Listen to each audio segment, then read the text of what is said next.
Ekoizpen eta kontsumo arduratsua. Gaur egun daramagun bizimodu kontsumista produktu informatikoen aldetik eutsiezina da. Bideo honen bidez egoera larri hau ikusarazi nahi dizuegu. Horretarako bildu ditugun hainbat datu ikusiko ditugu. Adibidez, Espainian populazioaren 2/5 urtean behin baino gehiagotan aldatzen dute segapotoz.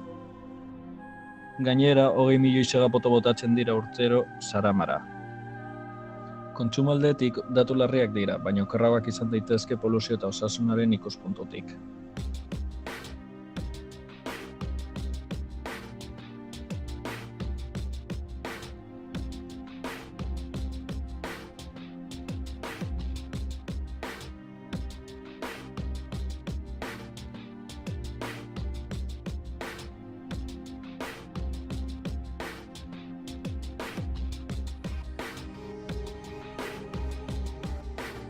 Ikus daitekenez, datu hauek oso larriak dira, eta momentuan ikustezinak diruditen arren, etorkizunean kalte larriak eragingo dituzte.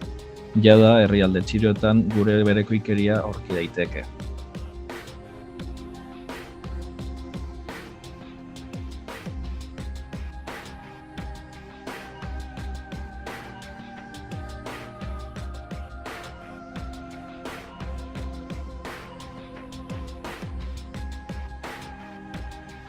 Datu hauek hausnarketa eginarazi beharko ligukete. Azken finean, berotegi efektuko gasen isuriak berdinduta geratzeko, zure ordenagailua 33 eta 89 urtean erabili beharko zenuke, aldatu aurretik.